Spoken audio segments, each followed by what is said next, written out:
చాలండి సార్. ప్రసాద్ గారు చెప్పారు కాబట్టి నెగిటివ్ జరిగిపోతుంది, అరెస్ట్ చేసేస్తారు.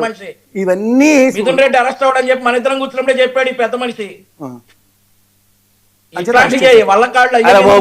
చెప్పండి. మీ కూడా మాట చెప్తానండి వంశీ, మీరు డిసైడ్ అయ్యారు గుడ్డేది జైల్లో పడ్డట్టు దొరికినట్టు లోపల పడ్డానికి. కానీ అండి 3 ఏళ్ళు జరుగుబాటు జరుగుతుంది, దైవ నిర్ణయాలు ఉంటాయి. మీరు మాట్లాడినప్పుడు నేను మాట్లాడలే, మీరు మాట్లాడినప్పుడు నేను మాట్లాడలే. టైం ఇస్తారా మాట్లాడండి.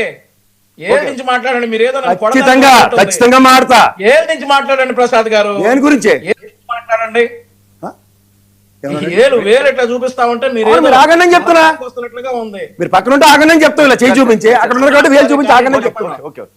కాంట్రవర్సీ ఆయన మధ్యలో ఎందుకు తిడుతున్నాడు? కాంట్రవర్సీ చేయడానికి వస్తారు, ప్రొవోక్ చేసి మనుషులు తిడతారని చూస్తూ ఉంటారు. మీకు గుర్తు చేస్తున్నా, మేము గుర్తు చేస్తున్నాం, మేము గుర్తు చేస్తున్నాం. ఈ పెద్ద మనిషి ఇలాగే చెప్పాడని గుర్తు చేస్తున్నాం. మీరు చేసే పని అలాగే ఉంటది.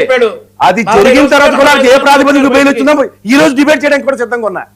కేఎస్ ప్రసాద్ గారు ఏమన్నా చెప్తే సార్ మీరు ఆపుతారా ఆపరా? మీరు వెయిట్ చేయండి. నా తరంలో ఆయన దూరితే నేను వెయిట్ చేయాలా?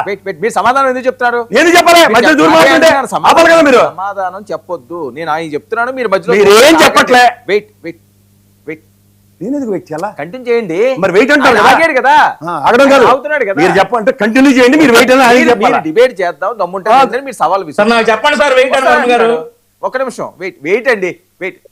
టైం వేస్ట్ చేయకండి, పాయింట్లో పాయింట్ ఏం లేదు సార్. సునీల్ కుమార్ అరెస్ట్ అన్నది ప్రీ కన్సీవ్డ్ నోషన్ ఇన్వర్టెడ్ కామాలో హెడ్డింగ్ పెట్టి ఈ రోజు దాకా సో ఏం కాదు అంతేనా? ఎందుకు జరుగుతుంది?